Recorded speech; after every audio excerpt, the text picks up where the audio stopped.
बच्चों, गुस्ल में कितने फराइज हैं?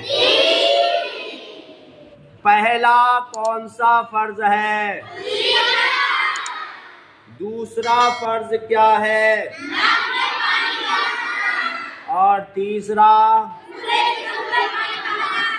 शाबाश। अच्छा, ये बताओ वज़ू में कितने फराइज हैं? पहला कौन सा है? क्या धोना? दूसरा फर्ज क्या है? कितना? अच्छा बताओ, तीसरा फर्ज क्या है? क्या करना? अच्छा बताओ, चौथा फर्ज क्या है? कितने? कितने?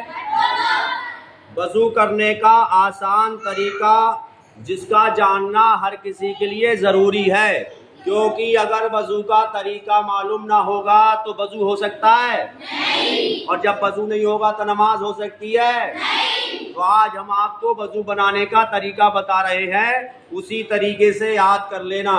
कर लोगे? जी। तो जब वज़ू करने का इरादा करे तो सबसे पहले क्या पढ़े? क्या पढ़े? उसके बाद दोनों हाथों को गट्टों तक धोए। दोनों हाथ गट्टे तक कहाँ तक होते हैं? ठीक है। फिर उसके बाद में मिसवाक करे। मिसवाक एक लकड़ी होती है, चाहे वो नीम की लकड़ी हो या ईलू की लकड़ी हो। किस चीज की? उससे करे। और अगर वो ना हो तो किससे करे?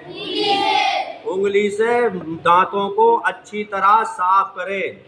उसके बाद में 3 बार मुंह में पानी डाले, जिसको कहते हैं कुल्ली करना। क्या कहते हैं? कुल्ली करना। दाहिने हाथ से 3 बार मुंह में पानी डाले और मुंह के हर हिस्से तक पानी का बह जाना जरूरी है। और ये क्या है? सुन्नत है। क्या है? सुन्नत। और उसके बाद में 3 बार नाक में पानी डाले। कै बार? 3 बार। नाक में पानी डाले और नाक को अच्छी तरह से साफ करे। क्या करे? साफ करे। तो ये नाक में पानी डालना और कुल्ली करना क्या है? सुन्नत। क्या है? सुन्नत। उसके बाद में 3 मर्तबा चेहरा धोए। क्या धोए? चेहरा कहाँ से कहाँ तक है? बाल उगने से लेकर के थोड़ी के नीचे तक। कहाँ तक? इशारा कहाँ तक होगा? ठीक है। ये 3 बार धोए। और करवटें इसकी जो है, एक कान की लौ से दूसरे कान की लौ तक, एक कान की लौ से दूसरे कान की लौ तक चेहरा माना जाता है। अगर इसमें एक भी बाल या रूंठा खुश्क रह गया, कोई जगह भीगने से रह गई जिस पर पानी ना बहा, तो क्या वज़ू होगा? नहीं। वज़ू होगा? नहीं। अब दूसरा फर्ज है कोहनियों समेत हाथ धोना। कितना? अब 3 मर्तबा इस पर पानी बहाने से पहले हाथों पर पानी मल ले, तेल की तरह। किसकी तरह? और उसके बाद में 3 मर्तबा पानी हाथों पर बहाए। पहले दाएं हाथ पर। कौन से पर? उसके बाद में बाएं हाथ पर। इस कौन से हाथ पर? अब ये दूसरा फर्ज हो गया। अब अगर इसमें भी कहीं जगह सूखी रह गई, अगर खुश्क रह गई, तो वज़ू होगा? नहीं। और जब वज़ू नहीं होगा तो क्या कुरान शरीफ पढ़ सकते हैं? नहीं। नमाज पढ़ सकते हैं? नहीं। तो ये कैमा फर्ज हो गया? कैमा? उसके बाद तीसरा फर्ज है सर का मसा करना।